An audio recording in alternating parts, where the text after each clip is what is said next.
మలాకీ గ్రంథము పాత నిబంధన గ్రంథంలో చివరి గ్రంథం ఇది.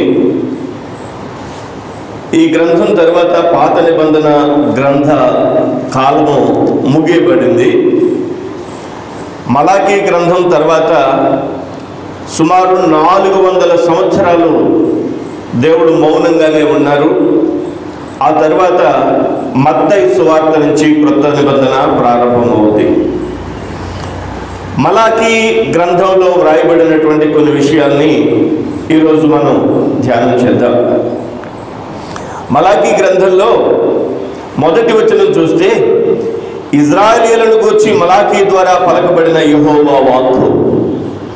ఇక పాత నిబంధన గ్రంథం చిట్ట సమయంలో దేవుడైన యెహోవా మలాకీ అనబడినటువంటి ప్రవక్తను పిలిచి, మలాకీ ప్రవక్త ద్వారా ఇజ్రాయేలీయుల జనాంగమునకు దేవుడిచ్చినటువంటి యెహోవా వాక్కు ఇక్కడ మనం చదవగలుగుతాం. దేవుడు అంటున్నాడు, యెహోవా సెలవిచ్చినదేమనగా, 2వ వచనం, నేను మీ ఎడల ప్రేమ చూపి ఉన్నాను అని అన్నాడు. దేవునికి స్తోత్రం కలుగును గాక. దేవుడు అన్నాడు, నేను మీ ఎడల ప్రేమ చూపి ఉన్నాను అని అన్నాడు. మరలా చెప్తున్నాను, జాగ్రత్తగా వినాలి. ఇలా వినండి. దేవుడు మలాకీ అనబడినటువంటి ప్రవక్తను పిలిచి ఇజ్రాయేలీయులతో ఇలా చెప్పమన్నాడు. ఏమని చెప్పమంటావు ప్రభు అని అడిగే, మలాకీతో దేవుడు అంటున్నాడు, ఇజ్రాయేలీయులతో చెప్పు, నేను ఇజ్రాయేలీయులను ప్రేమించాను, ప్రజలను ప్రేమించాను అన్న మాట ఈ యొక్క మలాకీ ద్వారా దేవుడు తెలియపరచాలని ఆలోచన. మలాకీ ఇజ్రాయేలీయుల దగ్గరికి వెళ్ళి చెప్పాడు, నేను మీ ఎడల ప్రేమ చూపి ఉన్నాను అని అన్నాడు. అయితే ఇజ్రాయేలీయులు ఏమంటున్నారో తెలుసు, అయితే మీరు ఏ విషయమందు నీవు మా ఎడల ప్రేమ చూపించవలని. చూడండి, ఇలా చూడండి జాగ్రత్తగా. దేవుడు అంటున్నాడు, నేను మీ ఎడల ప్రేమ చూపించాను అని అంటే ఏమనాలి? అవును ప్రభా, ప్రేమ చూపించామని అనాలి. లేదంటే కృతజ్ఞతలయ్యా, నీకు స్తోత్రాలు ప్రభా, నిజంగానే మమ్మల్ని ప్రేమించావు కాబట్టి నీ యొక్క ఆశీర్వాదాన్ని కృప మాకు అనుగ్రహించావు అని చెప్పాలి కదండి. కానీ ఈ ప్రజలు ఏం చెప్తున్నారో తెలుసా? ఏ విషయంలో మమ్మల్ని ప్రేమించావు? నువ్వు ప్రేమించానని చెప్తున్నావు కదా, ఏ విషయంలో ప్రేమించావు అని అడుగుతున్నారు. తన ప్రజలైనటువంటి వారు దేవుని అడగాల్సినటువంటి మాటేనా అది? తన ప్రజలైనటువంటి వారు దేవుని ప్రశ్నించాల్సినటువంటి మాటేనా అది? దేవుడు ఎంత బాధ నుండేటువంటి ప్రశ్న కదా అది. దేవుడు ఏమన్నాడు? నేను మిమ్మల్ని ప్రేమించాను అని అన్నాడు. తన ప్రజలేమనాలి? అవును ప్రభా, నువ్వు మమ్మల్ని ప్రేమించావు, నీకు కృతజ్ఞతాస్తుతులు అని చెప్పాలి. కానీ ఆ విధంగా చెప్పడం లేదు. ఏ విషయంలో ప్రేమించావు? ప్రేమించానని చెప్తున్నావు, ఎలా ప్రేమించావో చెప్పు అని అన్నట్లుగా ప్రజలు అడుగుతున్నారు దేవుణ్ణి. అంతేకాదు, చూడండి 6వ వచనం కూడా చదువుదాం. కుమారుడు తన తండ్రిని గనపరచును కదా, దాసుడు తన యజమానుని గనపరచును కదా. నా నామము నిర్లక్ష్య పెట్టు యాజకులారా, నేను తండ్రినైతే నాకు రావలసిన ఘనత ఏమాయను? నేను యజమానుడనైతే నాకు భయపడేవాడు ఎక్కడున్నాడు అని సైన్యములకు అధిపతి యెహోవా మిమ్మల్ని అడుగుగా అంటున్నారు వాళ్ళు, ఏమి చేసి నీ నామము నిర్లక్ష్య పెట్టితివి అంటారట. చూడండి, దేవుడు అంటున్నాడు, ఇదిగో మీరు నా నామాన్ని నిర్లక్ష్య పెడుతున్నారు, నా నామాన్ని మీరు నిర్లక్ష్య పెడుతూ ఉన్నారు అని అంటే ఏమనాలి ప్రజలు? అవును ప్రభా, క్షమించు తండ్రి, నిర్లక్ష్య పెట్టామని అనాలి. అంతేనా? కానీ ఆ విధంగా అనలేదు. ఏ విషయంలో నిర్లక్ష్య పెట్టాం? మిమ్మల్ని ఏవి చేసి నిర్లక్ష్య పెట్టాం చెప్పు అని దేవుణ్ణి ప్రశ్నిస్తున్నారు ప్రజలు. ఈరోజు ప్రజలు దేవుణ్ణి ఈ విధంగానే ప్రశ్నిస్తున్నారు. దేవుడు ఏమన్నాడు? మిమ్మల్ని ప్రేమించాను అని అన్నాడు. ప్రజలు ఏమంటున్నారు? ఏ విషయంలో ప్రేమించావు అంటున్నారు. దేవుడు అంటున్నాడు, మీరు నన్ను నిర్లక్ష్య పెట్టారు అని అంటున్నారు. ప్రజలు ఏమంటున్నారు? ఏ విషయంలో నిర్లక్ష్య పెట్టావు చెప్పు అని అంటున్నారు. ప్రియమైనటువంటి వారులారా, దేవుడు ప్రేమించిన మాట వాస్తవం కాదంటారా? నరులు దేవుణ్ణి నిర్లక్ష్య పెట్టేటువంటి మాట వాస్తవం కాదంటారా? అయితే మరొక మాట కూడా నేను మీ చేత చదివించడానికి ఇష్టపడుతున్నాను. చూడండి, దేవుని యొక్క వాక్యాన్ని చూద్దాం ఒకసారి.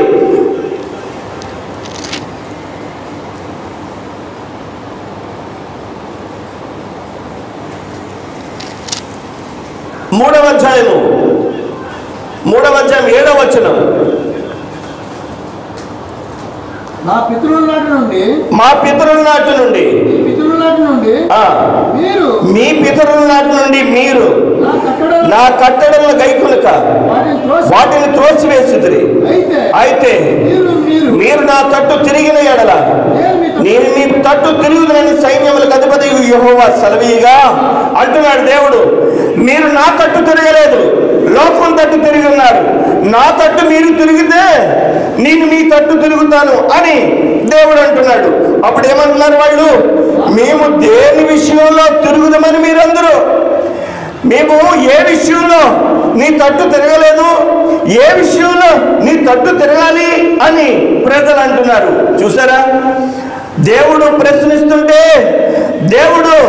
దేవునికి సమాధానం చెప్పాల్సినటువంటి జనాంగము మానవాళి తిరిగి దేవుణ్ణి ప్రశ్నిస్తుంది. దేవుడు అంటున్నాడు, నా తట్టు మీరు తిరగలేదు, మీరు లోకం తట్టు తిరిగి ఉన్నారు అని అంటే దేని విషయంలో మీ తట్టు మేము తిరగాలయ్యా అని అంటున్నారు. ఏమనాలి? అవునయ్యా, ఈ లోకం తట్టు మేము తిరిగాము, మమ్మల్ని క్షమించు, ఇక మీదట నీ తట్టు తిరిగి నీ వైపు చూచి నీ తట్టు తిరిగి నిన్ను ధ్యానిస్తాం, నిన్ను లక్ష్య పెడతామని అనాలి కదా. అలా అనడం లేదు, దేవుణ్ణి ప్రశ్నిస్తున్నారు. చూడండి 8వ వచనం కూడా చదవండి. మానవుడు దేని యొక్క దొంగిలిన అయితే మీరు నా యొక్క దొంగిలితురి అని అంటాడు. దేవుడు అంటాడు, మీరు దొంగతనం చేస్తున్నారు అని అంటారు. అయితే ప్రజలు ఏమంటున్నారో తెలుసా? దేని విషయంలో మేము నీ యొక్క దొంగిలితిమి అని అంటారు. ఆయన సమయాన్ని దొంగిలించాం, ఆయన యొక్క మహిమను దొంగిలించాం, ఆయన యొక్క ఘనతను దొంగిలించాం, ఆయనకు రావాల్సినటువంటి సమస్తమైనటువంటి కీర్తి ప్రతిష్టలు మానవుడే దొంగిలిస్తున్నాడు. నిజం కాదంటారా? చూడండి, నేను ప్రార్థన చేస్తే అద్భుతాలు జరుగుతాయి. అక్కడ ఆ విధంగా ఒక వ్యక్తి అన్నాడంటే ఎవరి మహిమను దొంగిలించినట్టు? మానవుడు దేవుని మహిమను దొంగిలించినట్టు. ఎవరు చేసిన ప్రార్థన దేవుడు ఆలకిస్తాడు. అయితే దేవుడు తన సేవకుని ప్రార్థనకి ఎక్కువ ప్రాధాన్యత ఇస్తాడు అన్నమాట ఖచ్చితంగా నిజమైనటువంటి మాటే. ప్రియమైనటువంటి వాళ్ళరా, ఈరోజు ఇక్కడ చెప్పబడుతున్నటువంటి మాట, దేవుని మహిమను దొంగిలించేవారు, దేవుని ఘనతను దొంగిలించేవారు, దేవుని యొక్క సమయాన్ని దొంగిలించేవారు, దేవుని యొక్క దశమ భాగములు దొంగిలించేవారు ఉన్నారు అనంటే ప్రజలేమనాలి? అవును ప్రభువా అని అనాలి. కానీ ప్రజలేమంటారంటే ఏ విషయంలో నీ దగ్గర దొంగతనం చేసామో చెప్పని అంటున్నారు. 13వ వచనం. యెహోవా సెలవిచ్చినదేమనగా, నన్ను గూర్చి మీరు బహు గర్వపు మాటలు పలికి మీరు గర్వంగా మాట్లాడుతున్నారు. మీరు గర్వంగా మాట్లాడుతున్నారంటే ప్రజలు ఏమన్నా? అవును ప్రభువా, మేము గర్వంగా మాట్లాడుతున్నాం, మా కనులు తలకెక్కినట్లుగా ప్రవర్తిస్తున్నాం, మా మాట విధానం గర్వంగా ఉంది అని అనాల్సింది పోయి ఏమంటున్నారు? నిన్ను గూర్చి ఏమి చెప్పిద్దామని మీరు అడుగుతారు. ఏ విషయంలో మేము గర్వంగా మాట్లాడామని అడుగుతారట. ఏ విషయంలో గర్వంగా మాట్లాడతామని అడుగుతారట. చూడండి, ప్రశ్నలు దేవుడిస్తున్నాడు మలాకీ ద్వారా. ఏమంటున్నాడు? ఏ విషయం మిమ్మల్ని ప్రేమించామంటే ఏ విషయంలో ప్రేమించావు చెప్పంటున్నారు. మీరందరూ నన్ను నిర్లక్ష్య పెట్టారు అని అంటే ఏ విషయంలో నిర్లక్ష్య పెట్టారో చెప్పని అంటున్నారు. ఇంకేమంటున్నాడు? మీరు నా తట్టు తిరగలేదు అని అంటే ఏ విషయంలో నీ తట్టు తిరగాలో చెప్పు అని అంటున్నాడు. ఇంకా మీరు దొంగతనం చేస్తున్నారంటే ఏ విషయంలో దొంగతనం చేస్తున్నామో చెప్పు అంటున్నారు. ఇంకా మీరు గర్వంగా ఉన్నారు అని అంటే గర్వంగా ఉండి ఏం మాట్లాడు, ఏ విషయంలో గర్వంగా ఉన్నామని చెప్పి అంటున్నారు. ఇక్కడ ఎక్కడన్నా సఖ్యత కనిపించిందా? దేవునికి నరులకి మధ్య సఖ్యత ఎక్కడన్నా ఉందా? దేవుడు చిట్ట చివరి గ్రంథమైనటువంటి మలాకీ ద్వారా కొన్ని ప్రశ్నలు మానవాళికి వేస్తుంటే మానవాళి దేవుని దగ్గర ఇవ్వాల్సినటువంటి ఆన్సర్ సరిగా ఇవ్వకపోగా దేవుణ్ణే ప్రశ్నిస్తుంది. నువ్వు నిజంగా ప్రేమించావా? ప్రేమిస్తే ఎలా ప్రేమించావో చెప్పు అని అడుగుతుంది. క్రీస్తు యేసు ప్రభువారు సిలువలో మరణించడానికి ఆయన మహిమను విడిచిపెట్టి లోకానికి దిగివచ్చి ఆయన ఘనత మహిమ ప్రభావాలు పొందడానికి ఆయన ద్వారా నిత్య రాజ్యములకు సంఘాన్ని సమకూర్చడానికి లోకానికి వస్తే ఆయన ప్రేమ లోకానికి అర్థం కాలేదు. ఆయన ప్రేమ లోకానికి అర్థం కాలేదు. అందుకనే దేవుణ్ణి ఇంకా అడుగుతున్నారు, నీవు ఏ విషయంలో మమ్మల్ని ప్రేమించావు? ఆయన తన ప్రాణం పెట్టేటంతగా ప్రేమించాడు. ఆయన తన మహిమను విడిచిపెట్టేటంతగా ప్రేమించాడు. ఆయన నరుల కోసం భూమి మీదకి ఒక శరీరధారిగా దరిద్రునిగా ఈ లోకంలో ఉండడానికి ఆయన ఇష్టపడ్డాడు, అంత ప్రేమించాడు. ఆయన ప్రేమను మానవాళి అర్థం చేసుకోలేకపోయింది. ఆయన నిర్లక్ష్య పెడుతున్నటువంటి మాట వాస్తవం కాదంటారా? నిర్లక్ష్య పెడుతున్నారు మీరు అని అంటే, అవును ప్రభా మేము నిర్లక్ష్య పెట్టాం అని చెప్పాల్సింది. ఏ విషయంలో నిర్లక్ష్య పెట్టాం, ఏ విషయంలో నిర్లక్ష్య పెట్టాం అని అంటున్నారు. ఇంకా 7వ వచనంలో ఇంకా చూడండి, నా బలిపీఠం మీద అపవిత్రమైన భోజనం మీరు అర్పించవచ్చు అని అంటారు. ఏమి చేసి నిన్ను అపవిత్రపరిచామని అంటారు. ఇంకా ఏమి చేసి నిన్ను అపవిత్రపరిచామో చెప్పు అని అంటారు. ఇంకా మీరు నా యొక్క కట్టడంలో త్రోసివేశారని అంటే, ఏ విషయంలో నీ కట్టడంలో త్రోసివేసామో చెప్పు అని అంటారు. మీరు దొంగిలిస్తున్నారు అంటే, ఏ విషయంలో మీరు దొంగిలించామో చెప్పని అంటారు. మీరు గర్వంగా ప్రవర్తిస్తున్నారంటే, ఏ విషయంలో మేము గర్వంగా మాట్లాడామో చెప్పు అని అంటారు. దేవుణ్ణి ప్రశ్నిస్తున్నటువంటి ప్రశ్నావళి. దేవుడు మనుషుల్ని ప్రశ్నిస్తుంటే మనుషులు దేవుణ్ణి ప్రశ్నిస్తున్నారు. మాట చెప్పడం అంటే ఇదే కావండి. మాటకు మాట చెప్పడం అంటే ఇదే. దేవునికి సమాధానం చెప్పాల్సినటువంటి మానవాళి దేవుణ్ణి ప్రశ్నిస్తుంది. దేవుణ్ణి ప్రశ్నిస్తుంది రోజు కదండి. ప్రభు అయినటువంటి యేసుక్రీస్తు యొక్క ప్రేమ అర్థం చేసుకోవడం లేదు. ప్రభు అయినటువంటి యేసుక్రీస్తు యొక్క ఆయన ఆలోచన, ఆయన యొక్క ప్రణాళిక అర్థం చేసుకోవడం లేదు. ఈ మలాకీలో ఇన్ని ప్రశ్నలు అడిగిన తర్వాత మనుషులు తన ప్రజలు దేవుణ్ణే తిరిగి ప్రశ్నిస్తుంటే ఇంకా మాట్లాడడం మానేశాడు దేవుడు.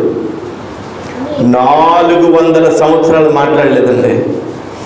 దేవునికి నేనంటాను ఇక్కడ ఆయన మనస్సు ఎంత బాధపడి ఉంటుందో, మన దేవుని యొక్క మనసు ఎంత గాయపడిందో. ఆయన మనసు గాయపడింది, కానీ ఆయన శరీరాన్ని గాయం చేసుకోవడానికి ఇక మారు మాట మాట్లాడకుండా దిగి వచ్చేశాడు. అందుకనే మత్తయి సువార్తలో, మార్కు సువార్తలో, లూకా సువార్తలో, యోహాను సువార్తలో ఆయనే గాయపరచబడ్డాడు. ఆయనే గాయపరచబడ్డాడు.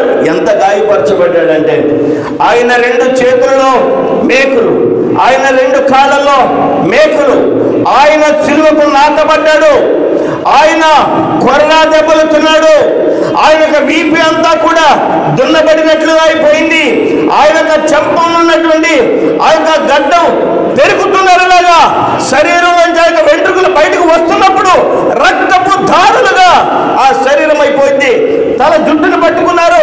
అంతేకాదు ఆయన యొక్క తల మీద ముళ్ళ కిరీటాన్ని పెట్టి ఇలా గుచ్చారు. లోపలికి ముళ్ళు వెళ్ళిపోయినాయి. ఆ శరీరం అంతా కూడా రక్తాలైపోయినాయి. ఆయనను ముఖం మీద ఉమ్ము వస్తారు. ఆయన పిడుగుద్దులు గుద్దారు. ఇంకా అడుగుతున్నారు, నిన్ను ఎవరు గుద్దారో చెప్పు అని అంటున్నారు. అంతగా గాయపరచబడ్డాడు. ఎందుకని? మానవాళి 400 సంవత్సరాల క్రితం విపరీతంగా దేవుని ప్రశ్నించి గాయపరిచాడు. విపరీతంగా దేవుని ప్రశ్నించి గాయపరిచాడు. ఈరోజు దేవుడు మనల్ని ప్రశ్నలు అడుగుతుంటే మనం ఏం సమాధానం చెప్తాం? అవును ప్రభా, నువ్వు మమ్మల్ని ప్రేమించావని అందామా? అవును ప్రభా, నిన్ను అనేక విషయాల్లో నిర్లక్ష్య పెట్టానని అందామా? అవును ప్రభా, నేను అనేక విషయాల్లో అపవిత్రంగా ఉన్నాను అని అందామా? అనేక విషయాల్లో ప్రభా నీ తట్టు నేను తిరగలేదు, లోకం తట్టు తిరిగాను అని అందామా? ఇంకా అనేక విషయాల్లో నేను దొంగిలిద్దాను ప్రభా అని అందామా? ఇంకా అనేక విషయాలు నేను గర్వంగా మాట్లాడాను ప్రభా అని అందామా? అంటే దేవునికి అది సమాధానం. అంతేకాని చెప్పు మేము ఏ విషయంలో ప్రేమించలేదో, ఏ విషయంలో మేము నిర్లక్ష్యం చేసామో, ఏ విషయంలో అపవిత్రపరిచామో, ఏ విషయంలో ప్రభువా నీ తట్టు నేను తిరగలేదో, ఏ విషయంలో నీ దగ్గర దొంగిలించానో, ఏ విషయంలో గర్వంగా ఉన్నానో చెప్పు, నువ్వు చెప్పు అని అంటే ఆయన మారు మాట మాట్లాడు. ఇంకా మాట్లాడండి. ఆయన మౌనంగా అయిపోతాడు. ఈరోజు దేవుని యొక్క వాక్యం విస్తారంగా వినిపిస్తుంది అని అనుకుంటున్నాం, కానీ దేవుని యొక్క వాక్యం విస్తారంగా వినిపిస్తుంది అని అనుకుంటున్నాం కానీ ఆయా మాధ్యమాల ద్వారా ఆయా స్థలాలలో దేవుని యొక్క వాక్యం విత్తుతున్నట్టుగా అనిపిస్తుంది. కానీ నిశ్చయముగా దేవుని యొక్క వాక్యం నుండి వస్తున్నటువంటి ఆ యొక్క ఎస్సెన్స్, ఆ యొక్క మర్మ గర్భితమైనటువంటి దేవుని యొక్క పర సంబంధమైనటువంటి వాక్యము ఈ లోకంలో అందేది చాలా అరుదుగా ఉన్నమాట. వాస్తవం. పుల్పీఠ దగ్గర నిలబడి, బలిపీఠం దగ్గర నిలబడి దేవుని యొక్క వాక్యమును ప్రకటించాల్సిందికి బదులుగా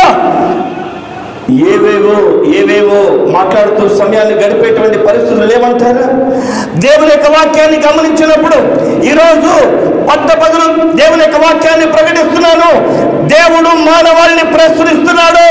మానవాళి దేవునికి సమాధానం చెప్పాలి.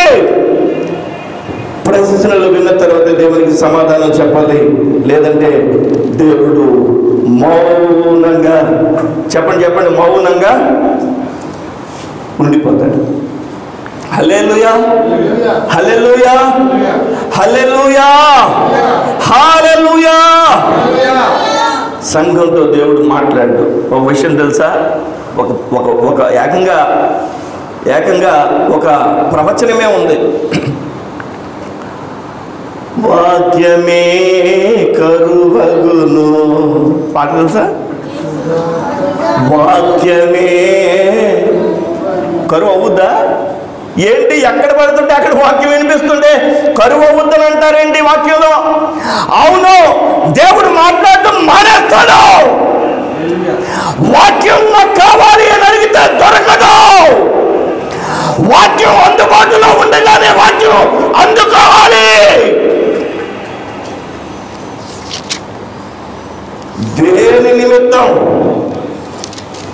దేని నిమిత్తం నీవు మమ్మల్ని అడుగుతున్నావని మానవాళి అడుగుతుంటే దేవుడు మౌనిగా మారిపోతాడు, మౌని అయిపోతాడు.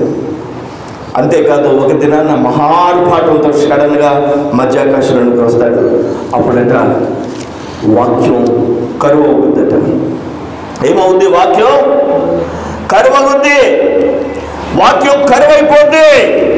అయితే ఈరోజు గమనించి ఒక మాటను మనం ప్రత్యేకించి ధ్యానం చేద్దాం. 6వ వచనం చదవండి. కుమారుడు తన తండ్రిని గణపరచును కదా, దాసుడు తన యజమానుని గణపరచును కదా. నా నామము నిర్లక్ష్యపెట్టు యాజకులారా, నేను తండ్రినైతే నాకు రావాల్సిన ఘనత ఏమాయను?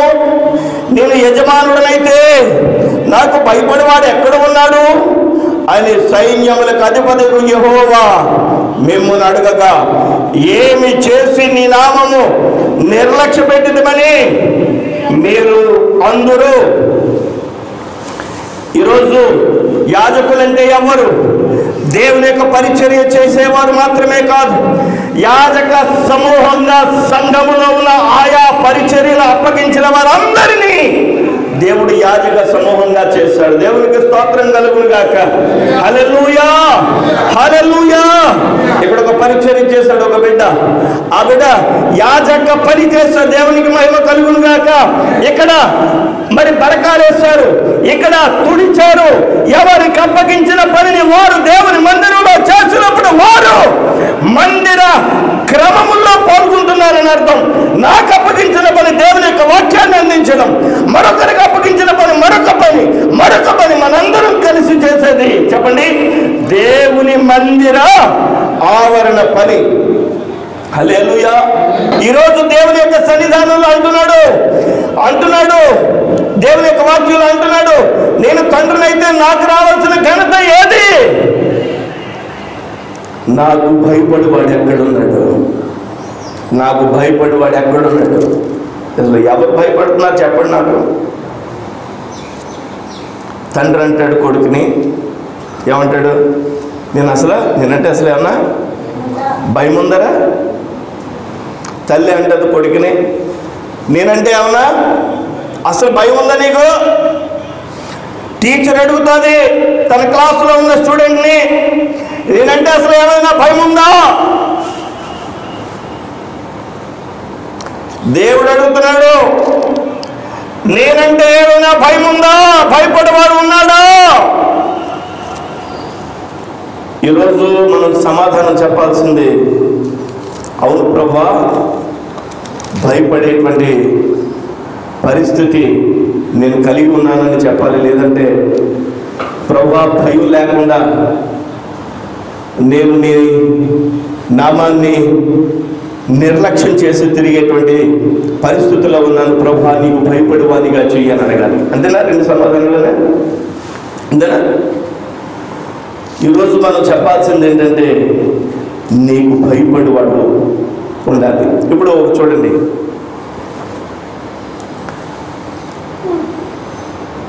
ఒక పడవ ఉందనుకోండి, ఒక పడవ ఉందని కేరళ వెళ్తే కొన్ని పడవలు ఉంటాయి, సన్నగా పొడవుగా ఉంటాయి, పోటీలు జరుగుతాయి ప్రతి సంవత్సరం కేరళలో. పొడవుగా ఉంటుంది, ఇక్కడి నుంచి మన చర్చి ఆ చివరంత దూరం ఉంటుంది పొడవుగా. ఈ పడవలోని కొంతమంది కూర్చుంటారు, ప్రతి ఒక్కరికి 2 తెడ్లు ఉంటాయి, ఎడం వైపున కుడి వైపున తెడ్లు ఉంటాయి. ఈ తెడ్డుల్ని ఇలా అంటుంటే ఏమవుతుందంటే, ఈ పడవ చెప్పండి ముందుకెళ్తుంది, అవునా కదా? ఇలాగ వరుసగా పడవలు ఉంటాయి, ప్రతి పడవలోని ఒక 4, 5, 6 ఉంటారు. వాళ్ళంతా కూడా వాళ్ళందరికీ రెండు చేతులని 2 తెడ్లు ఉంటాయి. ఈ పడవలన్నిటినీ ఒకేసారి స్టార్ట్ చేస్తారు. పలానా అంత దూరం వెళ్ళేసరికి ఎంత తొందరగా వెళ్తే వాళ్ళకి మరి ప్రైజ్ ఇస్తారు. ఎక్కడైతే మనకి కోడి పందాలు రకరకాల ఆటలు ఎక్కడ ఉన్నాయి, అక్కడైతే కేరళలోనైతే తమిళనాడులో అయితే ఎద్దుల పోటీ ఉంది, అంతేనండి. ఎద్దుల చేత పొడిపించుకుంటారు. ఒక సన్నపాటి వీధిలో, ఒక సన్నటి వీధిలో ఈ చివర ఆ చివర మూసేస్తారు. ఈ వీధి నిండా జనం ఉంటారు. మంచి ఎద్దుకి మంచి కారంగా ఉన్నది తినిపిస్తారు, తోక బాగా మెలిపెట్టేస్తారు, బాగా కోపం వచ్చేలాగా దాన్ని విసిగించేస్తారు. ఆ విసిగించినటువంటి ఆ ఎద్దుని ఆ వీధిలో వదిలేస్తారు. వీళ్ళు ఏం చేయాలో తెలుసా? ఆ ఊళ్ళో మునగాడైన వాడు ఎద్దుకి ఎదురెళ్ళి 2 కొమ్ముల్ని పట్టుకుని మెడ పట్టుకుని ఎద్దుని క్రిందకు పడేయాలి. ఆ వ్యక్తికి ప్రైజ్ ఇస్తారు. ప్రతి ఆటలోని కొంతమంది చచ్చిపోతారు. కోర్టు ఆపేయండి ఈ ఆటనంటే తమిళనాడు వాళ్ళు వెళ్ళి కుదరదు, ఈ ఆట మాకు కావాలని సుప్రీంకోర్టుకి వెళ్ళి ఆడడానికి పర్మిషన్ తెచ్చుకుని ఆడుతున్నారు. ఈ పడవల పోటీలో 2 తెడ్లు ఇలా ఊపుతారు కదా, అంతమంది అంటే ఒక పడవలో ఉన్న 5, 6 ఒకేసారి ఇలా ఈ యొక్క 2 తెడ్డులను ఇలా ఊపాలి, అవునా? ఒకవేళ ఎడం చేతిలో ఉన్న తెడ్డులను వదిలేసి కుడి చేతిలో ఉన్న తెడ్డుల్ని ఇలా ఊపుతున్నాం అనుకోండి, పడవ ఎలాగెళ్తుంది? రౌండ్గా తిరుగుతూ ముందుకెళ్దాం. కుడి చేతిలో ఉన్న తెడ్డులను అలా వదిలేసి ఎడం చేతిలో ఉన్న తెడ్డులను ఇలా అంటున్నారు అనుకోండి, మరలా ఇటువైపు తిరుగుద్ది, ఆపోజిట్ డైరెక్షన్లో. అంతేకాని ముందుకు వెళ్ళాలంటే ఏం చేయాలి చెప్పండి? విశ్వాసికి ఉండాల్సింది భయము భక్తి అనేటువంటి 2 తెడ్లు. విశ్వాసికి ఉండాల్సింది భయభక్తులు అంటే భయము భక్తి అనేటువంటి 2 తెడ్లు. 2 తెడ్లు కూడా ఆ యొక్క పడవలో కదిలించినప్పుడు ఆ యొక్క పడవ ముందుకెళ్ళడానికి అవకాశం ఉంది. అయితే దేవుడు అంటున్నాడు, మీరు విశ్వాసంగానే ఉంటున్నారు, మీరు భక్తి చేస్తున్నారు, అబ్బో వల్లమాలిన విశ్వాసం ఉంది, కానీ అసలు నేనంటే భయం ఉందా మీకు అంటున్నాడు. హల్లెలూయా, హల్లెలూయా, హల్లెలూయా. మనం ఏమని అడగాలి చెప్పు? ఏ విషయంలో భయం లేదో చెప్పు అని అడిగారు వాళ్ళు. అదే కదా అడిగారు వాళ్ళు. ఏ విషయంలో భయం లేదో చెప్పు. ఈరోజు మనం ఏమేమి చెప్పాలంటే, అవును ప్రభా, నీకు మేము భయపడాల్సినటువంటి విషయాల్లో భయపడలేకపోయాము అని చెప్పాలి కదా. అవునా? చూడండి, సామెతల గ్రంథంలో వచనాన్ని చదువుకుందాం. సామెతల గ్రంథము 19వ అధ్యాయము, సామెతల గ్రంథము 19వ అధ్యాయము 23వ వచనం. సామెతల 19:23. యెహోవా యందు భయభక్తులు కలిగి ఉండుట. ఏంటండి? యెహోవా యందు భక్తి కలిగి ఉండుట కాదు. భక్తికేం కొదువు లేదు, భక్తికేం కొదువు లేదు. ఇలా చూడండి, చాలా మందిని చూస్తాం.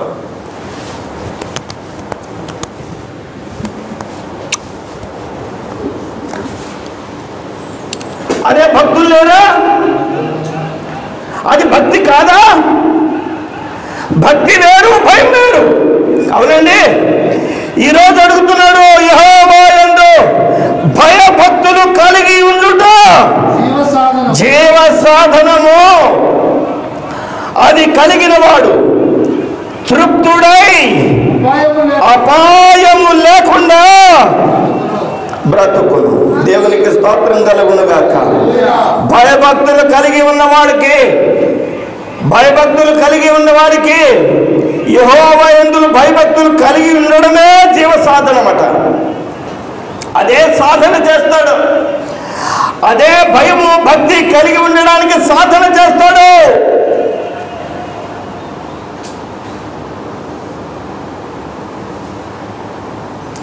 అది కలిగిన వాడు తృప్తిగా ఉంటాడట. దేవునికి స్తోత్రం. ఈరోజు మానవాళికి కరువైంది ఏంటంటే చెప్పండి, తృప్తి లేకపోవడమే. అవునా? అవునా కదా?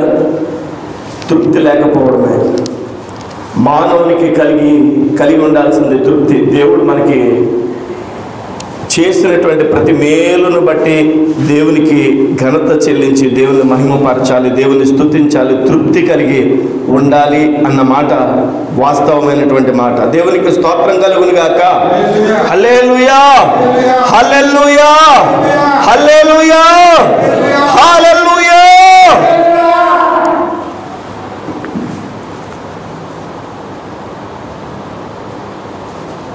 మగాళ్ళు మనం, మీరు కొద్దిసేపు వినకండి, ఈ మాట మీరు వినొద్దు ప్లీజ్.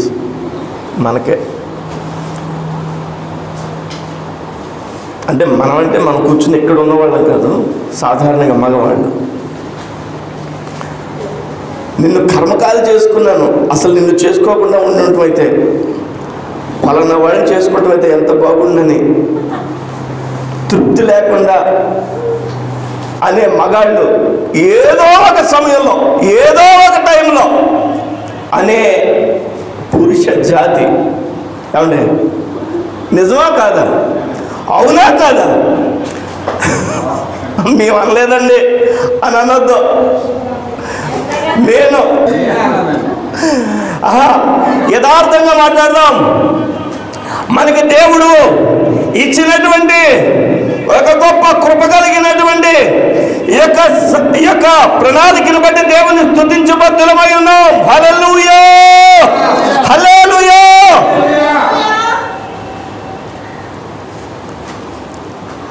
నేను ఒక ఎగ్జాంపుల్ అన్నానంటే, హాస్టల్లో నిన్ను చేసుకున్నాక నాకు కర్మ కాలిపోను. అసలు నిన్ను చేసుకోకుండా ఏంటండి ఇంక నేను చెప్పను,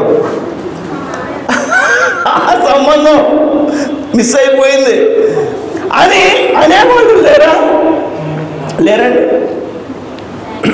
లేరా?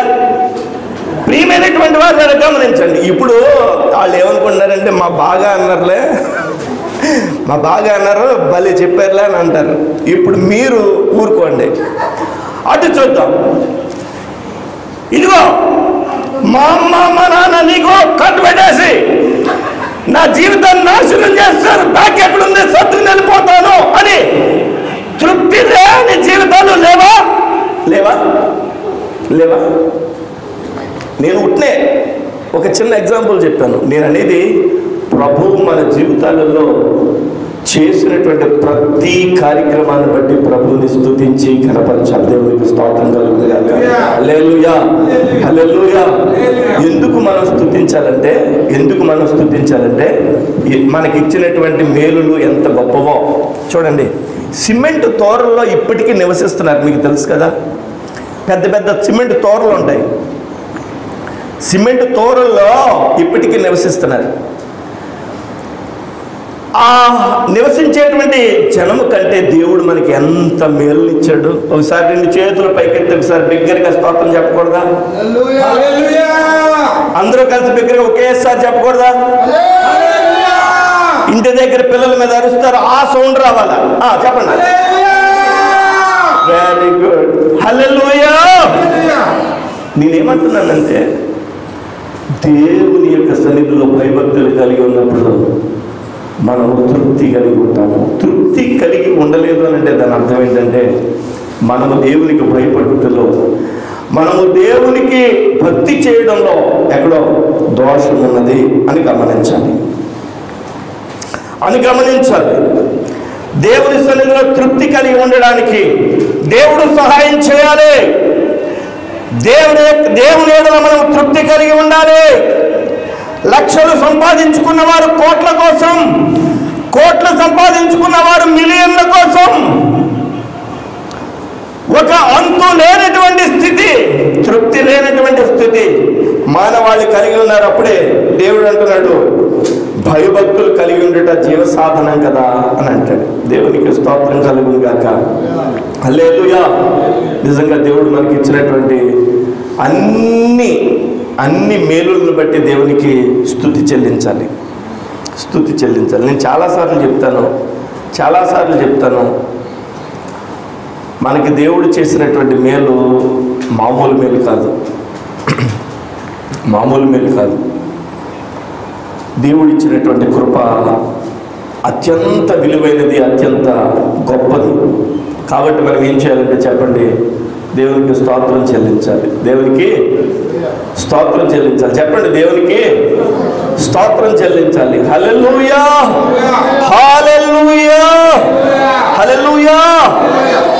దేవునికి వాక్యంలో అలాంటి తృప్తి కలిగి ఉండడానికి ప్రభు సహాయం చేయాలి. చూడండి, కొరింథీయులకు రాసినటువంటి 2వ పత్రిక 7వ అధ్యాయము. కొరింథీయులకు రాసినటువంటి 2వ పత్రిక 7వ అధ్యాయము 7వ అధ్యాయము మొట్టమొదటి వచనం. ప్రియులారా, మనకు ఈ వాగ్దానములు ఉన్నవి గనుక దేవుని భయముతో పరిశుద్ధతను సంపూర్తి చేసి కొనుచు శరీరమునకును ఆత్మకును కలిగిన సమస్త కల్మషము నుండి మనలను పవిత్రులుగా చేసుకుందుము. మరలా చదువుతున్నాను, జాగ్రత్తగా వినండి. ప్రియులారా, మనకు ఈ వాగ్దానము ఉన్నది గనుక, మనకు ఈ వాగ్దానములు ఉన్నవి గనుక దేవుని భయముతో పరిశుద్ధతను సంపూర్తి చేసుకొనుచు శరీరమునకును ఆత్మకు కలిగిన సమస్త కల్మషము నుండి మనల్ని పవిత్రులుగా చేసుకొందుము అని చెప్పి వ్రాయబడింది. దేవునికి స్తోత్రం కలుగును గాక. దేవుని భయముతో పరిశుద్ధతను సంపూర్తిని చేసుకొనుచు శరీరమునకును ఆత్మకు కలిగిన సమస్తమైన కల్మషం నుండి పవిత్రులుగా ఎలా చేసుకోగలం? యేసు క్రీస్తు యొక్క చెప్పండి రక్తము ద్వారా, యేసు క్రీస్తు యొక్క రక్తము ద్వారా దేవుని భయముతో పరిశుద్ధతను సంపూర్తి చేసుకొనుచు శరీరమునకును ఆత్మకు కలిగిన సమస్తమైన కల్మషము నుండి మనల్ని పవిత్రులుగా చేసుకునే అవకాశం క్రీస్తు యేసు యొక్క రక్తం ద్వారా మనకు లభిస్తుంది కదండి.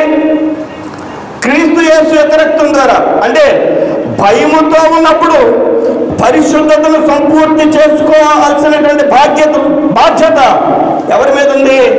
సంఘం మీద కొరింథీయులకు రాస్తూ ఉంటున్నాడు. సంఘం మీద ఉంది అంటే వ్యక్తిగత జీవితాల మీద ఉంది. పరిశుద్ధుడు లేడు, చెప్పండి, ఒక్కడు లేడు. ఇప్పుడు మనం చదువుకున్నటువంటి దావీదుతో సహా అపవిత్రమైన వాడైతే పరిశుద్ధుడైనటువంటి క్రీస్తు యేసు యొక్క రక్తము ద్వారా మానవాళి పరిశుద్ధపరచబడడానికి ఒక అవకాశం కలిగింది. క్రీస్తు రక్తము చేత కడగబడాలి. దేవునికి స్తోత్రం కలుగును గాక. దేవుని భయముతో పరిశుద్ధతను సంపూర్తి చేసి శరీరమునకును ఆత్మకు కలిగిన సమస్త కల్మషము నుండి మనల్ని పవిత్రులుగా చేసి కొందము చేసుకోవాలి. మనం దేవునికి స్తోత్రం కలుగును గాక. హల్లెలూయా. అందుకని వాక్యం చేత ఉదక స్నానము అని అంటాడు. ఏంటి? వాక్యము చేత ఉదక స్నానము. మనం ఏం చేయాలంటే, ఇది లోకానికి చెప్తే అర్థం కాదు. వాక్యం చేత తల స్నానం చేయడానికి దేవునికి మందిరానికి వస్తున్నాం. దేవునికి స్తోత్రం కలుగును గాక. వాక్యము చేత ఉదక స్నానం. ఆమేన్. హల్లెలూయా. కల్మషము నుండి మనల్ని పవిత్రులుగా చేసుకోవడానికి ఏమడిగాడు యేసయ్య ఈరోజు? దేవుడు ఏమడిగాడు ఈరోజు? నేను మిమ్మల్ని ప్రేమిస్తున్నాను కదా. ఇంకేమడుగుతున్నాడు? మీరు నన్ను నిర్లక్ష్యం చేస్తున్నారు కదా. ఇంకేమడుగుతున్నాడు? మీరు నా యొక్క నా తట్టు తిరగలేదు కదా. ఇంకేమడుగుతున్నాడు? మీరు నా దగ్గర దొంగతనం చేశారు కదా. ఇంకేమడుగుతున్నాడు? మీరు గర్వంగా ఉన్నారు కదా. ఇంకేమడుగుతున్నాడు? మీరు అపవిత్రపరచబడ్డారు కదా. అప్పుడు దేవుని సన్నిధిలో మనము దావీదు వలె ప్రార్థన చేయాలి. ఏమనంటే, ప్రభువా, నేను నీకు భయపడే విషయంలో జాగరూకత వహించలేదు అని. కాబట్టి ఈ దినాన ఈ వాగ్దానం మనకుంది. ఏ వాగ్దానం? దేవుని భయముతో పరిశుద్ధత పొందే వాగ్దానం. శరీరమునకును ఆత్మకు కలిగినటువంటి కల్మషం నుండి విడుదల పొందే వాగ్దానం. దేవునికి స్తోత్రం కలుగును గాక. హల్లెలూయా. హల్లెలూయా. యోబు గ్రంథం 1వ అధ్యాయం. యోబు గ్రంథం 1వ అధ్యాయం. యోబు గ్రంథం 1వ అధ్యాయం 8వ వచనం చదువుతాం. అందుకు యెహోవా, నీవు నా సేవకుడైన యోబు సంగతి ఆలోచించితివా? అతడు యథార్థవర్తనుడును న్యాయవంతుడును అయి దేవుని యందు భయభక్తులు కలిగి చెడుతనము విసర్జించిన వాడు భూమి మీద అతని వంటి వాడెవడు లేడు. ఎవరు చెప్తున్నారు సాక్ష్యం? దేవుడే చెప్తున్నాడు యోబుని గురించి. యోబు యొక్క జీవితంలో యథార్థత, న్యాయము, భయభక్తులు విడిచిపెట్టలేదట. చెడుతనమును విసర్జించాడట. ఏంటి? చెడుతనమును విసర్జించాడట. చెడుతనమును విసర్జించాడట. అందుకనే భక్తుల గురించి, యోబు గురించి దేవుడు చెప్తున్నాడు, భయభక్తులు కలిగినటువంటి వ్యక్తిగా సాక్ష్యం ఇస్తున్నాడు. భయము, భక్తి ఉంది, నేనంటే మీకు భయం ఉందా అని అడిగాడు దేవుడు. దేవుడికి కూర్చున్నటువంటి మాట మనం గమనించగలిగినప్పుడు చెడ్డవన్నీ అసలు చూడండి, ఇక్కడ మాట ఒకసారి చదవండి మరలా. అందుకు యెహోవా, 8వ వచనం, అందుకు యెహోవా, నీవు నా సేవకుడని యోబు సంగతి ఆలోచించితివా?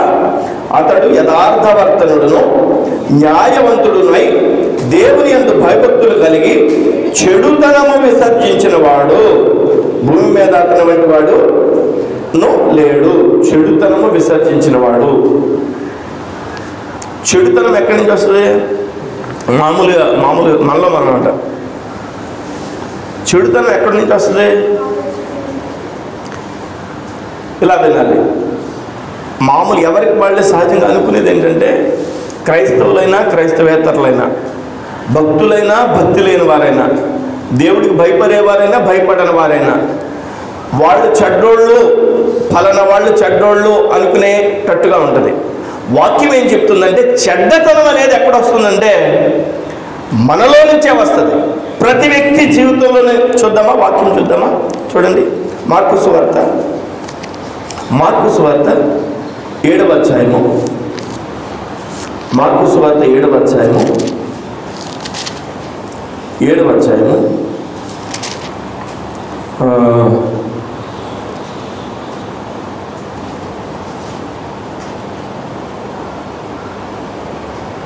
18వ వచనం నుంచి చదవండి క్రిందకి.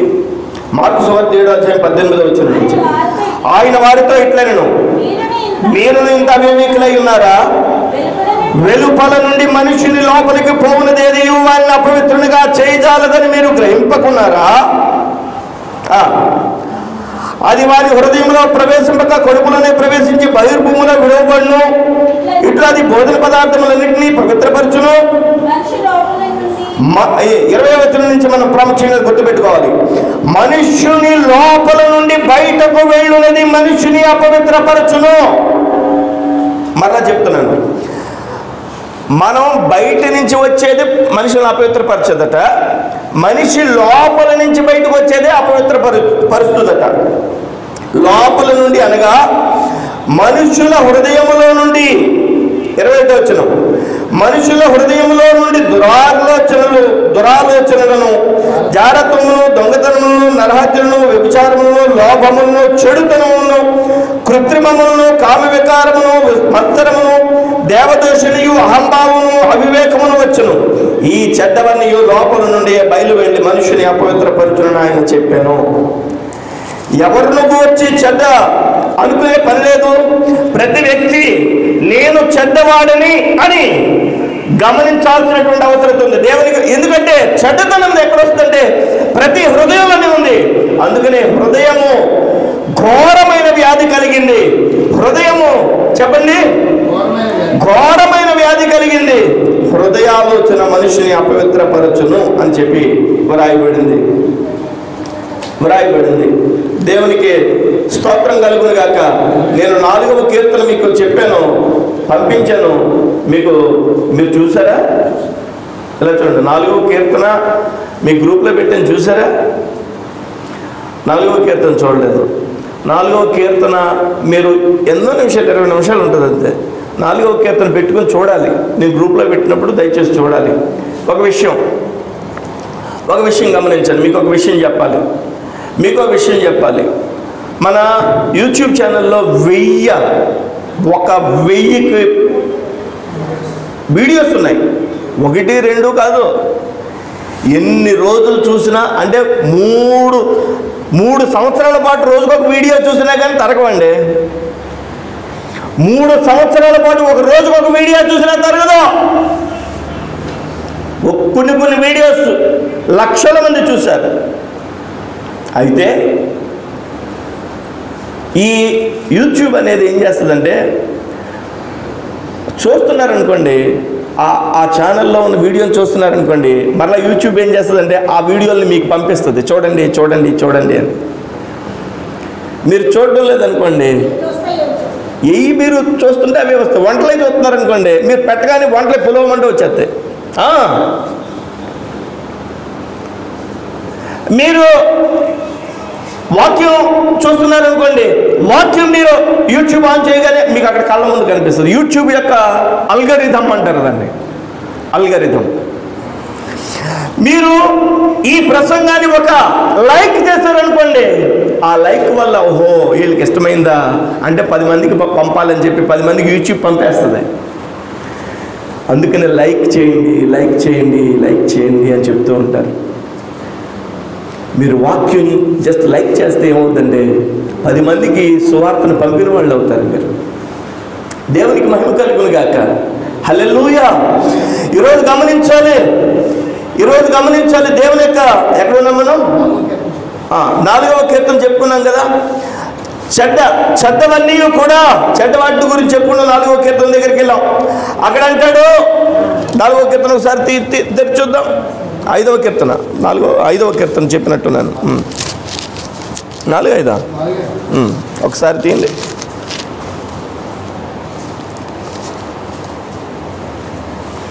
4వ వచనం చదవండి. 4వ అధ్యాయం 4వ వచనం. కీర్తన గ్రంథము 4వ కీర్తన 4వ వచనం. బైబిల్ పాపం చేయబడి మీరు పడకల మీద ఉండగా మీ హృదయంలో ధ్యానం చేసి ఊరుకునండి. దేవుడు చేసిన మేలును గుర్తు చేసుకొని ఆయన మేలుల్ని ధ్యానం చేయాలట. ఆయన మేలుల్ని ధ్యానం చేయాలట. ధ్యానం ఎక్కడ దొరుకుతుందంటే మనకి దేవుని సన్నిధిలోనే. దేవునికి స్తోత్రం కలుగును గాక. సన్నిధిలో దొరికినటువంటి వాక్యం మనల్ని ఏం చేస్తుందంటే చెప్పండి, బలపరుస్తుంది. నేను నిద్రపోతూ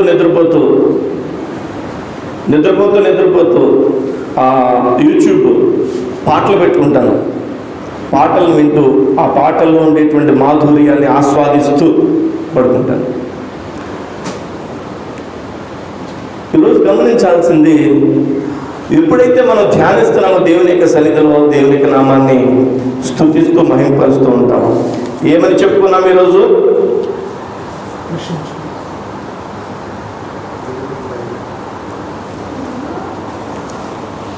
అపోస్తలుల కార్యములు 9వ అధ్యాయము 31వ వచనం. అపోస్తలుల కార్యములు 9వ అధ్యాయము 31వ వచనం. కావున యూదయ గలిలయ సమరయ దేశముల అందంతటా సంఘము క్షమాభివృద్ధి నందుచు సమాధానము కలిగి ఉండెను. మరియు ప్రభువునందు భయమును పరిశుద్ధాత్మ ఆదరణయు కలిగి నడుచుకొనుచు విస్తరించుచుండెను. కావున యూదయ గలిలయ సమరయ దేశములందంతటా సంఘము క్షమాభివృద్ధి నందుచు అంటే దాని అర్థం ఏంటంటే కట్టబడుచు సమాధానము కలిగి ఉండెను. అప్పటి నుండి మొదలైంది సంఘాభివృద్ధి జరుగుతూనే ఉంది. చూడండి, ఇలా చూడండి. ఓ భక్తుడు ఉన్నాడు. ఆ భక్తుని తండ్రి బాగా త్రాగుపోతు, అతను మొహం కడుక్కోవడమే మందుతో కడుక్కునేవాడు. పొద్దుడు లెగ్గానే చెప్పండి ఇక ముందే, ఇక సాయంత్రం వరకు ఆయన దగ్గరికి వస్తే ఆ వాసనే. అలాంటి యజమాని భార్య మహాప్రార్థనా పర్రాలు. ఎంత ప్రార్థనా పర్రాలంటే ఎంతో ఘనమైనటువంటి ప్రార్థన చేసినటువంటి ప్రార్థనా పర్రాలు. ఒక కొడుకున్నాడు, అల్లారు ముద్దుగా పెంచారు. ఆ కొడుకు తండ్రిని మించిన తనయుడిగా మారిపోయాడు. ఏమయ్యాడో తెలుసా? ఇక ఎక్కడికి పడితే అక్కడికి వెళ్ళి గొడవలో, ఎక్కడ పడితే అక్కడికి వెళ్ళి గొడవలో. ఏ స్త్రీ చూసినా వచ్చి కంప్లైంట్ చేసింది, మీ అబ్బాయి మమ్మల్ని ఇలా ఏడిపించాడని. ఏ స్త్రీ అయినా వచ్చి మీ అబ్బాయి మమ్మల్ని ఇలా ఏడిపించాడండి, మమ్మల్ని ఇలాగా డబుల్ మీనింగ్ డైలాగులు వాడాడండి, మమ్మల్ని ఇలా ఇబ్బంది పట్టాడండి. రోజు గొడవే. అటు చూస్తేనేమో భర్త చెప్పండి త్రాగుపోతు, ఇటు చూస్తే కొడుకేమో బాగా ఇబ్బందికరమైనటువంటి పరిస్థితి కొడుకుతో. తల్లి ప్రార్థన చేసింది, ప్రార్థన చేస్తూనే ఉంది. ఆ కొడుకు పేరు ఏంటో తెలుసా? పరిశుద్ధుడైన అగస్టిన్. ఎవరు పిలిచారో తెలుసా? సమాజం పిలిచింది. ఎవరిని? ఏ కొడుకైతే తండ్రిని మించి తనయుడిగా ఉండి తల్లిని, సంఘాన్ని, సమాజాన్ని ఏడిపించి చీడ పురుగులాగున్నాడు, అలాంటి అగస్టిన్ పరిశుద్ధుడైన యేసు రక్తం చేత కడగబడి పరిశుద్ధుడైనటువంటి అగస్టిన్ గా మారిపోయాడు. అగస్టిన్ అంటాడు, నా తల్లి కన్నీటి ప్రవాహంలో నేను దేవుని సంఘంలోనికి కొట్టుకొచ్చేసానంటాడు. వినిపించింది మీకు? అర్థమైంది ఆ మాట? నా తల్లి కన్నీటి ప్రవాహంలో నేను దేవుని సన్నిధికి కొట్టుకొచ్చేసాను. ప్రియమైనటువంటి వాళ్ళ ఈరోజు గమనించాల్సింది ఏంటంటే, ఇక్కడ యోదయ, గలిలయ, సమరయ దేశాల్లో ఉన్న సంఘం క్షమాభివృద్ధి జరుగుతుందంటే, సమాధానం కలిగిందంటే, అక్కడ ప్రభువు నందు భయమును పరిశుద్ధాత్మయందలి ఆదరణ కలిగినటువంటి జనం అక్కడ ఉన్నారు. దేవునికి స్తోత్రం కలుగును గాక. హల్లెలూయా. ఆ తల్లి భయపడి దేవుని సన్నిధిలో ప్రార్థన చేసేది, కన్నీటి ప్రార్థన చేసేది, పరిశుద్ధాత్మయందలి ఆనందించేది. కాబట్టి తన యొక్క కుమారుడు లేదా తన అగస్టిన్ ద్వారా దేశాలే కదిలించబడ్డాయి. చెప్పండి, దేశాలే కదిలించబడ్డాయి. ఈరోజు ఈ వాక్యంలో వ్రాయబడినటువంటి, దేవుని యొక్క వాక్యంలో వ్రాయబడినటువంటి సాక్షి సమూహమును బట్టి దేవుడు ఎవరెవరిని ఎలాగ ఆశీర్వదించాడో, దేవుడు ఎవరెవరిని ఎన్ని తిప్పలు పెట్టాడో చెప్పండి. 30 తిప్పలు పెట్టి 3 చెరువుల నీళ్ళు తాగించాడో బైబిల్లో ఉంది. కాబట్టి మనం దేవుని యొక్క సన్నిధిలో ఏంటి భయపడి ఆయనకు పరిశుద్ధాత్మయందలి ఆనందించాలి. దేవునికి స్తోత్రం కలుగును గాక. హల్లెలూయా, హల్లెలూయా, హల్లెలూయా.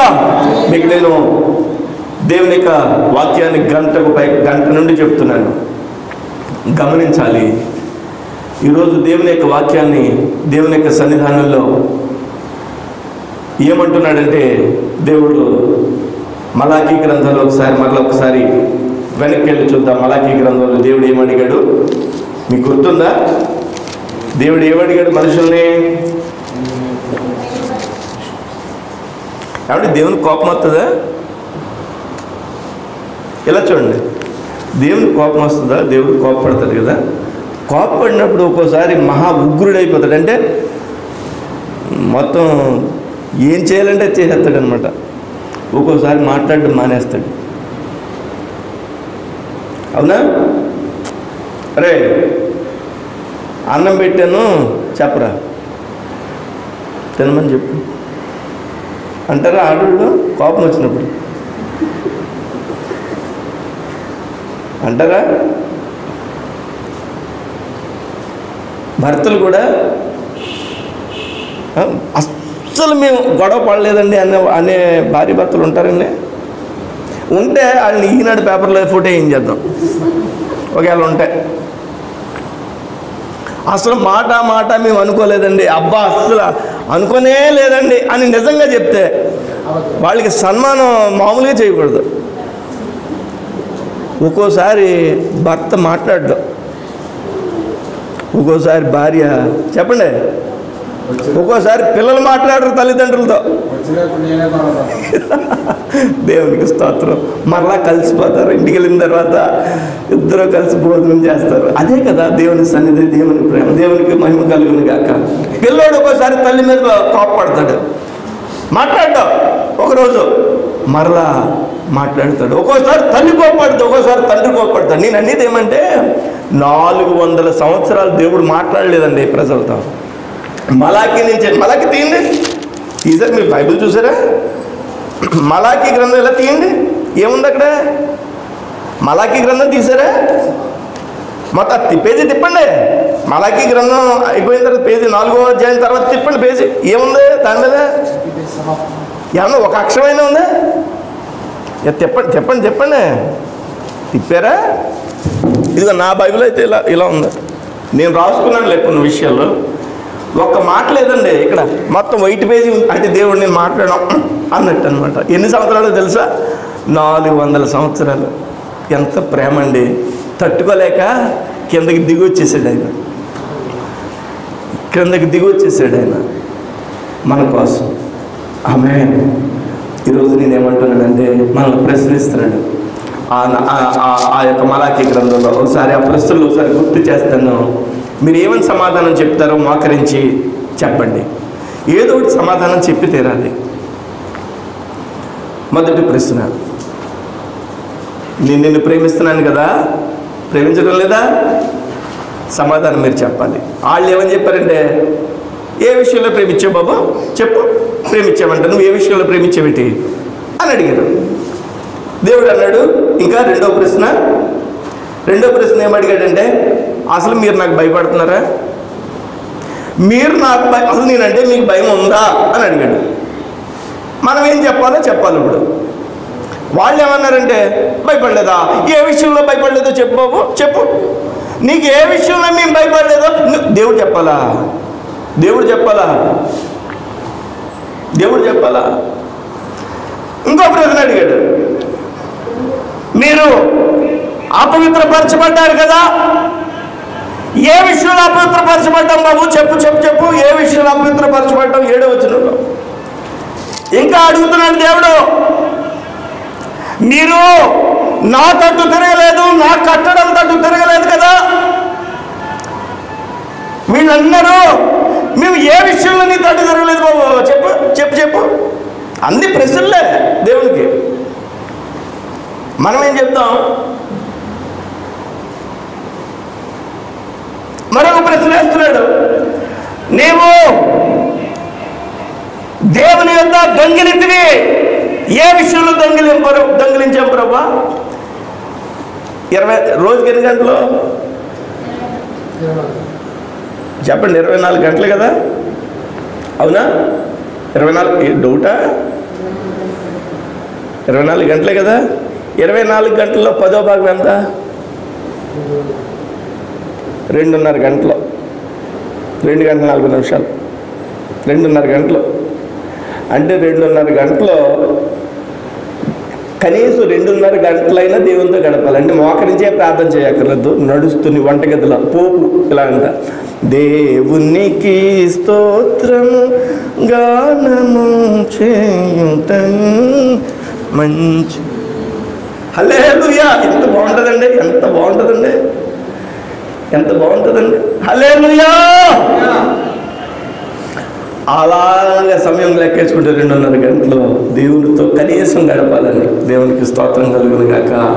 హల్లెలూయా! కనీసం వారంలో ఒక 2:30 గంటలైనా మనం దేవుని మందిరంలో గడపాలి. దేవునికి స్తోత్రం కలుగును గాక. హల్లెలూయా! ప్రతిరోజు ప్రతి ఆదివారం మేము 9 గంటలకు ఇక్కడికి రావడానికి పెద్ద యుద్ధమే మాకు. ఈరోజు 9:30కి వస్తే చాలా బాధపడింది, చాలా సిగ్గు అనిపించింది. మొన్న పాస్టర్లు కూర్చుంటే ఎక్కడో కాదు, ఇక్కడే 9 గంటల గట్ట 9:30 గట్ట ఎర్నగూడెం చర్చిలోనే. నాకు ఆశ్చర్యమైంది, 9:30కి డోర్స్ క్లోజ్ చేస్తారట పాస్టర్.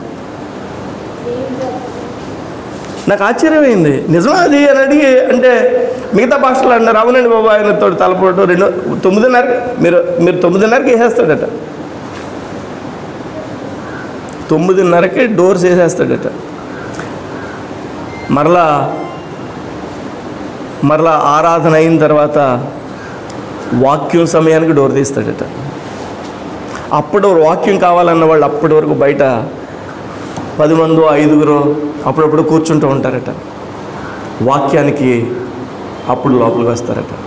అంటే 1.5 గంట పాటు బయటే కూర్చుని, నేనేమంటున్నానంటే దేవుని సన్నిధిలో ఆయన సమయాన్ని దొంగిలిస్తున్నాం. ఇక కానుకల గురించి అస్తమానం చెప్పడం నాకు ఇది కాదు. మనం ఆయనకి సమర్పించాల్సింది సమర్పించాలి. ఆయన మహిమను దొంగిలిస్తున్నాం, ఆయన యొక్క ఘనతను దొంగిలిస్తున్నాం. దొంగిలించకుండా ఉండాలి. దేవునికి స్తోత్రం. 13వ వచనంలో, నన్ను గూర్చి మీరు గర్వపు మాటలు పలికి నిన్ను గూర్చి ఏమి చెప్పితమని మీరు అడుగుతారు. అంటే గర్వపు మాటలు మనం పలికాం, దేవునిని మహింపరిచే మాటలు కాదు, అవి గర్వంతో కూడినటువంటి మాటలు అని వాక్యంలో రాయబడింది. ఏ విషయంలో మనం గర్వంగా ఉన్నాము అనేది ప్రభువుకి చెప్పాలి. అవును ప్రభు, నన్ను క్షమించు అని అడగాలి. 2 ఆప్షన్స్ ఇక్కడ. ప్రశ్నకి జవాబు చెప్పే ఆప్షన్ ఒకటి ఉంది, ప్రశ్న చెప్పే ఆన్సర్ ఒకటి ఉంది. అవునా? దేవుడు అడిగినటువంటి ప్రశ్నలకి జవాబైనా చెప్పొచ్చు, తిరిగి ఆయన్ని ప్రశ్నించవచ్చు. ఏం చేద్దాం? జవాబు చెప్తేనే మనకి మేలు. ప్రభువా మమ్మల్ని క్షమించు, మాకు సహాయం చేయి, నరులం కదా, మేము అయోగ్యులం కదా, మేము దౌర్భాగ్యులం కదా, మేము పనికిమాలిన వాళ్ళం కదా, అందుకే కదా నీ లోకానికి వచ్చాం, క్రమమైనటువంటి మార్గంలో నువ్వు పెట్టు ప్రభువా, మమ్మల్ని దీవించు నాయన, మీ రాజ్యంని మేము పోగొట్టుకోకుండా సహాయం చేయి, నీ పరలోక రాజ్యం మేము వచ్చేటట్టుగా సహాయం చేయి నాయన, నీకు భయపడి ఉండడానికి సహాయం చేయని దేవుని సన్నిధిలో బ్రతిమలాడాలి. హల్లెలూయా. అలా ప్రార్థన చేయడానికి మనం సమాయత్తమవుదాం. మోకరించండి, చిన్న ప్రార్థన చేసుకుందాం.